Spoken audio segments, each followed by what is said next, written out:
नमस्कार दोस्तों, स्वागत है आपका हमारे चैनल यूपी लवर पर। आप देख रहे हैं 10 बड़ी खबरें सीधे उत्तर प्रदेश से। पहली खबर लखनऊ से, पाकिस्तान पर निशाना। ब्राह्मोस मिसाइल निर्माण का प्लांट तैयार, 11 मई को उद्घाटन। भारत और पाकिस्तान के बीच जंग जैसे हालात हैं। भारतीय सेना द्वारा ऑपरेशन सिंदूर लॉन्च करने के बाद पाकिस्तान बौखलाया हुआ है। इस बढ़ते तनाव के बीच देश की सामरिक क्षमता को मजबूती देने की दिशा में एक बड़ा कदम उठाया जा रहा है। दरअसल उत्तर प्रदेश की राजधानी लखनऊ में 11 मई को ब्रह्मोस मिसाइल निर्माण संयंत्र को प्लांट का औपचारिक उद्घाटन होगा। गौरतलब है कि सुपरसोनिक क्रूज मिसाइल ब्रह्मोस को दुनिया की सबसे तेज और विध्वंसक मिसाइलों में गिना जाता है। यह अब उत्तर प्रदेश के लखनऊ में निर्मित होगी। ब्रह्मोस मिसाइल निर्माण संयंत्र न केवल उत्तर प्रदेश बल्कि पूरे भारत के रक्षा क्षेत्र के लिए एक ऐतिहासिक उपलब्धि साबित होगा। दूसरी खबर, जिन्होंने हमारी बहन बेटियों का सिंदूर छेड़ा, उन्होंने अपना खानदान खोया, बोले सीएम योगी। ऑपरेशन सिंदूर आतंकियों को करारा जवाब है। जिन्होंने भारत की बहन बेटियों का सिंदूर छेड़ने की कोशिश की, उन्हें अपना खानदान खोना पड़ा है। मुख्यमंत्री योगी आदित्यनाथ ने कहा कि यह ऑपरेशन भारत की बेटियों, माताओं और देश की गरिमा के लिए खड़ा हुआ है। उन्होंने आतंकियों को चेतावनी देते हुए साफ किया कि भारत माता के सम्मान से खेलने वालों को अब माफ नहीं किया जाएगा। उन्होंने पहलगाम आतंकी हमले के जवाब में भारतीय सेना द्वारा की गई कार्रवाई को निर्णायक और संदेश देने वाला बताया। मुख्यमंत्री योगी आदित्यनाथ ने राजधानी लखनऊ में मॉकड्रिल कार्यक्रम के ये बातें कहीं। सीएम बोले, देश की आन बान और शान के साथ किसी को खिलवाड़ नहीं करने देंगे। देश सर्वप्रथम है। भारत माता के खिलाफ जिन्होंने साजिश रची है, उन्हें इसका परिणाम भुगतना होगा।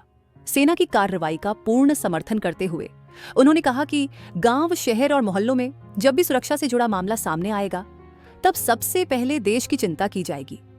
तीसरी खबर, उत्तर प्रदेश में खरीफ को लेकर कृषि विभाग की रणनीति तैयार। 105 लाख हेक्टेयर में होगी बुवाई। सरकार इस बार खरीफ सीजन में उत्पादन बढ़ाने के साथ उर्वरकों के संतुलित उपयोग पर भी जोर देने जा रही है। कृषि विभाग द्वारा वर्तमान वर्ष के खरीफ सीजन के लिए बनाई गई रणनीति में 33 लाख टन उत्पादन बढ़ाने का लक्ष्य निर्धारित किया गया है। इस बार 105 लाख हेक्टेयर में खरीफ की फसलों की बुवाई की जाएगी। इससे 293 लाख टन उत्पादन हासिल करने का प्रयास होगा। बीते साल खरीफ सीजन में 260 लाख टन का उत्पादन हुआ था। विभाग इस बार धान के क्षेत्रफल में कमी करने जा रहा है, जबकि बाजरा, ज्वार, श्रीअन्न, मक्का, दलहन और तिलहन के क्षेत्रफल में बढ़ोतरी की जाएगी। इसके साथ मृदा की सेहत के अनुरूप उर्वरकों के उपयोग पर भी जोर दिया जाएगा। चौथी बड़ी खबर, मेरठ में 10 किलोमीटर लंबा बंकर तैयार, आपात स्थिति में बनेगा सुरक्षा कवच। वैसे तो भारत की सैन्य शक्ति बेहद मजबूत है, हम सभी पूरी तरह सुरक्षित हैं, लेकिन भविष्य में किसी आपात स्थिति में दुश्मन देश के हमले से बचने के लिए कहीं सुरक्षित स्थान पर जाना पड़े तो शहर में लगभग 10 किलोमीटर का बंकर तैयार है। ये बंकर है नमो भारत ट्रेन कॉरिडोर का भूमिगत हिस्सा।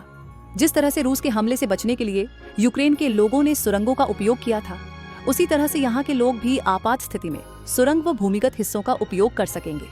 Regional rapid transit system RRTS यानी नमो भारत कॉरिडोर के लिए शहर में 3.5 किलोमीटर किमी लंबी 2 समानांतर सुरंगें बनाई गई हैं। इसके साथ ही 3 भूमिगत स्टेशन भी हैं। ट्रेन के जमीन में प्रवेश करने व बाहर निकलने के लिए भी सुरंग की ही तरह 2 तरफ ढांचा बनाया गया है। पांचवी बड़ी खबर, SSSC ने परीक्षा को लेकर जारी किया नई गाइडलाइन। एक गलती से लग सकता है 7 साल, बैने कर्मचारी चयन आयोग। SSSC ने प्रतियोगी परीक्षाओं और भर्ती प्रक्रियाओं में भाग लेने वाले उम्मीदवारों के लिए एक विस्तृत दिशा निर्देश जारी किया है, जिसमें परीक्षा के दौरान कदाचार, अनुचित साधनों का प्रयोग या नियमों के उल्लंघन की स्थिति में उम्मीदवारों को भर्ती प्रक्रिया से डिबार प्रतिबंधित किए जाने का प्रावधान किया गया है। इसमें कदाचार या परीक्षा नियमों के उल्लंघन पर लगेगा 1 से 7 साल तक का प्रतिबंध लगाया जाएगा। हथियारों के प्रयोग, नकल, किसी और के स्थान पर परीक्षा प्रश्न पत्र पर वीडियो या फोटो लेने, रिमोट सॉफ्टवेयर से टर्मिनल साझा करने, सर्वर हैक करने का प्रयास और स्क्राइब द्वारा उम्मीदवारों की मदद पर 7 साल के लिए प्रतिबंध लगेगा। परीक्षा सामग्री बाहर ले जाने पर 1 से 2 वर्ष, परीक्षा से पहले केंद्र छोड़ने पर 1 वर्ष, धमकाने पर 2 से 3 वर्ष, अन्य उम्मीदवारों को परीक्षा देने से रोकने पर 3 वर्ष का प्रतिबंध लगाया जाएगा। वहीं झूठे अभिलेख देने पर 1 से 3 वर्ष, अनुचित प्रभाव पर 3 वर्ष, मोबाइल और इलेक्ट्रॉनिक उपकरण 3 से 5 वर्ष, एक ही परीक्षा में उसे बार भाग लेने पर 2 से 5 वर्ष का प्रतिबंध लगेगा। छठी बड़ी खबर, इलाहाबाद विश्वविद्यालय में पढ़ने वाले छात्रों के लिए खुशखबरी, शुरू होगा यह खास पाठ्यक्रम। इलाहाबाद विश्वविद्यालय के शिक्षा विभाग से अब 4 वर्षीय एकीकृत अध्यापक शिक्षा कार्यक्रम ITP यानी BA BEd हो सकेगा। शिक्षा मंत्रालय की राष्ट्रीय अध्यापक शिक्षा परिषद NCTE ने इलाहाबाद विश्वविद्यालय को एकीकृत अध्यापक शिक्षा कार्यक्रम ITP करवाने की स्वीकृति प्रदान कर दी है। देश के केवल 6 केंद्रीय विश्वविद्यालयों को अभी तक 4 वर्षीय एकीकृत बीएड पाठ्यक्रम करवाने की अनुमति थी। ये पाठ्यक्रम प्रारंभ होने के बाद इलाहाबाद विश्वविद्यालय के नाम एक और स्वर्णिम अध्याय जुड़ गया है। 7वीं बड़ी खबर, सब्जी विक्रेता की 13 वर्षीय बेटी ने किया कमाल। बीसीसीआई के सेंटर ऑफ एक्सीलेंस में हुआ चयन। आगरा में सब्जी विक्रेता की 13 वर्षीय बेटी कल्पना लोधी ने ताज नगरी का नाम रोशन किया है।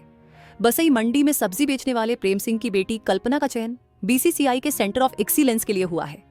कल्पना अंडर 15 यूपी टीम की सदस्य रही हैं। 8वीं बड़ी खबर, ऑपरेशन सिंदूर के बाद यूपी में रेड अलर्ट, ताज पर बढ़ाई गई सुरक्षा। सीआईएसएफ दिखी मुस्तैद पाकिस्तान से युद्ध की आशंका पर। ताजमहल समेत स्मारकों पर भी अलर्ट है। सीआईएसएफ के जवान मुस्तैद हैं। बैरिकेडिंग पर भी सख्ती से जांच की गई। मॉक ड्रिल कर सुरक्षा व्यवस्था भी परखी गई। नवागत अधीक्षण पुरातत्वविद ने ताजमहल और फतेहपुर सीकरी का निरीक्षण किया। ताजमहल की ओर के रास्तों पर सुरक्षा को देखते हुए बैरिकेडिंग पर सख्ती से जांच की गई। लोगों के पहचान पत्र देखे गए। वाहनों की भी जांच की गई। शाम तक सघन जांच अभियान चलता रहा। ताजमहल पर सीआईएसएफ के जवान भी मुस्तैद रहे। 9वीं बड़ी खबर, पाकिस्तान के झंडे वाली डीपी लगाने और टिप्पणी करने पर 3 गिरफ्तार। ऐसे लोगों के लिए तैयार है जेल। देश विरोधी गतिविधियों के सामने आने पर पुलिस प्रशासन और खुफिया विभाग ने निगरानी बढ़ा दी है। भावनपुर के रुकनपुर गांव के दिलशाद ने पाकिस्तान का झंडा लेकर खड़ी एक युवती का फोटो व्हाट्सएप डीपी पर लगा लिया। पुलिस ने दिलशाद को गिरफ्तार कर लिया। सिविल लाइन थाना क्षेत्र में भी पाकिस्तान के पक्ष में सोशल मीडिया पर टिप्पणी करने पर पुलिस ने सैलून संचालक जीशान और उसके यहां काम करने वाले जैद को गिरफ्तार किया है। 10वीं बड़ी खबर, उत्तर प्रदेश में 2 नए पर्यटन स्थलों का होगा विकास। टेंट सिटी और वाटर स्पोर्ट्स की मिलेगी सुविधा। सरकार अब यूपी को धार्मिक पर्यटन के साथ साथ ही इको टूरिज्म का भी हब बनाने में जुटी हुई है। इस दौरान नए पर्यटन स्थलों को डेवलप किया जा रहा है, जिससे पर्यटक आए तो उन्हें नए पर्यटन स्थलों का भी दीदार कर सके। दुधावा टाइगर रिजर्व के लिए मशहूर लखीमपुर जिले में 2 नए पर्यटन स्थलों को सरकार विकसित करेगी। धन्यवाद। अगर आपको हमारा यह वीडियो पसंद आया हो तो इसे लाइक करें, शेयर करें और यूपी लवर को सब्सक्राइब करना ना भूलें।